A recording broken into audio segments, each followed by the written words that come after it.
Wines of South Africa struggle to be globally relevant. South African workers in the wine sector were fighting against poor working conditions for farm workers at several vineyards in the country, and the wine retailers were supporting their actions.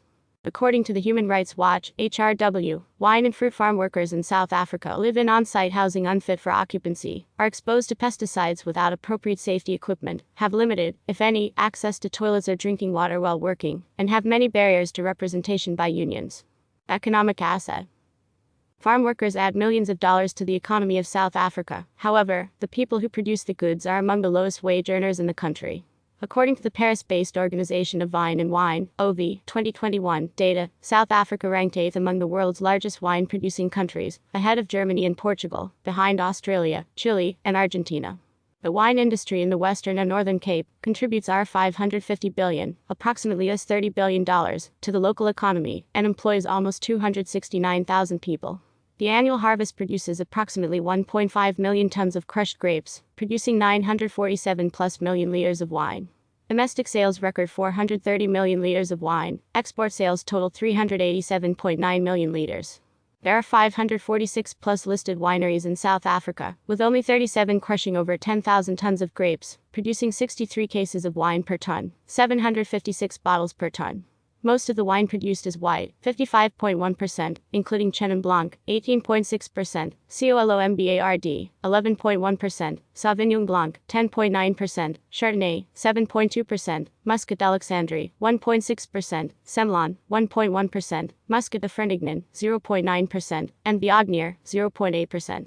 Approximately 44.9% of South African vineyards produce red varietals, including Cabernet Sauvignon, 10.8%, Shiraz Syrah, 10.8%, Pinot Noir, 7.3%, Merlot, 5.9%, Ruby Cabernet, 2.1%, Cinsault, 1.9%, Pinot Noir, 1.3%, and Cabernet Franc, 0.9%. It is interesting to note that although South Africa is a recognized producer of fine wine, the alcoholic beverage of choice among South Africans is beer, 75% of total alcoholic beverage consumption, followed by alcoholic fruit beverages and spirit coolers, 12%. Wine consumption accounts for only 10%, with spirits coming in last at 3%. Preferred grapes. White wines. Chardonnay accounts for 7.2% of all vineyard plantings. Chardonnay tends to be medium-bodied and structured. However, some producers prefer to make Old World style, heavy and wooded, while others select a New World approach, lighter and unoaked. The Chenin Blanc grape was one of the first wine grape cultivars introduced to the Cape by Jan van Riebeeck, 17th century. It has high acidity, making it a versatile grape for producing a variety of wine styles from still, dry, and sparkling to well-balanced sweet wines. It is high-yield, versatile, and grows on land unsuitable for other white grape varieties. The Colombard varietal was planted in South Africa in the 1920s, and is now the second most planted grape in the country. It was primarily used as a base wine for brandy production, until the end of the 20th century, when Cape winemakers discovered it could produce a pleasant drinking wine with good acid content, ensuring a fresh, fruity, and interesting palate experience. It was developed from a crossing of Chenin Blanc with Unisch Weiss, Acaguyas Blanc. Sauvignon Blanc presents as a crisp and refreshing wine. The first records in the Cape date to the 1880s. However, a high rate of disease led to most vineyards being ripped out and replanted in the 1940s. This variety is the third most planted white wine in South Africa, and styles run from green and grassy to light and fruity. Red wines. Cabernet Sauvignon was first recorded in South Africa in the late 1800s. By the 1980s it made up 2.8% of all vineyards. Now it is found in 11% of vineyards. The varietal produces very good wines that develop well with age and mature into a spicy, full-bodied, complex taste experience. The wines range from intense with perfume aromas, spicy and herbaceous on the palate, or soft and well-rounded with berry notes. It is also found in Bordeaux-style blends. Shiraz Syrah dates back to the 1980s. It is the second most planted red grape variety, representing 10% of plantings sparked by the Australian Shiraz popularity in the 1980s. Styles present as smoky and spicy, developing over time, frequently used in Rhone-style blends. Merlot began as a single-hectare vineyard in 1977, and has increased to be found in approximately 6% of red wine vineyards. It ripens early, is thin-skinned, and is highly sensitive to drought, making growth and production challenging. Traditionally used in Rhone-style blends to add softness and breadth to Cabernet Sauvignon, increasingly it is bottled as a single varietal that is usually medium to light-bodied in style, with a touch of herbal freshness. Pinot Noir is a South African cultivar created by Professor Abraham Perald in 1925, and is a cross between Pinot Noir and Hermitage, Cinsault. Currently, it can be found in approximately 7.3% of the vineyards. Pinot Noir is unpopular in export markets but a favorite in the country. The grapes can produce complex and fruity wines as they age, but are pleasantly drinkable while young.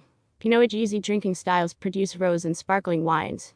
It is the main component in Cape Blend, making up 30 to 70% of the wine sold in South Africa. Exports. In 2020, approximately 16% of the wine produced was exported, 480 million liters. The level was reached because of increased demand from African markets and the industry's strategy to grow exports.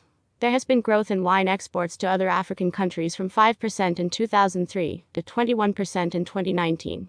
This is expected to continue as the African Continental Free Trade Agreement, passed in 2021, is implemented and becomes operational 2030.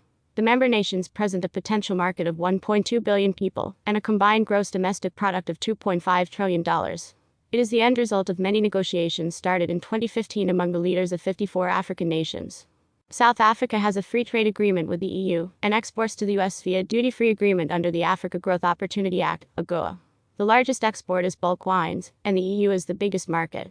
Organizations representing the wine industry include South African Liquor Brand Owners Association, SALBA. Manufacturers and distributors of liquor products on issues of common interest, i.e., lobbying the government on regulatory matters. South African Wine Industry Information Systems, SAIS, supports the wine industry through the collection, analysis, and dissemination of industry information, administration of the industry's wine of origin system. VinPro. Wine producers, sellers, and industry stakeholders on issues that impact the profitability and sustainability of members in the entire industry, i.e., technical expertise, specialized services from soil science to viticulture, agricultural economics, transformation, and development. Wines of South Africa, WOSA. Represents producers of wine who export their products, recognized by the government as an export council. WINEDIC. Networking of participating institutions and individuals supporting the South African wine industry with research and technology transfer. A step into South African wine. At a recent New York Astor Wine Center South African Wine Program, I was introduced to a number of interesting wines from South Africa. A suggestion for phasing into the world of South African wines includes 2020. Carbon, the Furze Vineyard, 100% Syrah. Age of vines, 22 years. Viticulture, organic sustainable. Age 10 months in neutral 5,500 L French tonneau, barrel thin with a capacity of 300 to 750 liters. Stellenbosch. Stellenbosch is the most important and renowned wine-producing region in South Africa. Located in the Western Cape's coastal region, it is South Africa's second oldest settlement after Cape Town and best known for its wine estates. Established on the banks of the Eerste River in 1679, it was named for the governor, Simon van der Stel. The French Huguenot Protestants fleeing religious persecution in Europe arrived in the Cape, found their way to the town in the 1690s, and began to plant vines. Today, Stellenbosch is home to nearly 1/5 of all vines planted in the country. The terrain encourages variation in wine styles with many mesoclimates.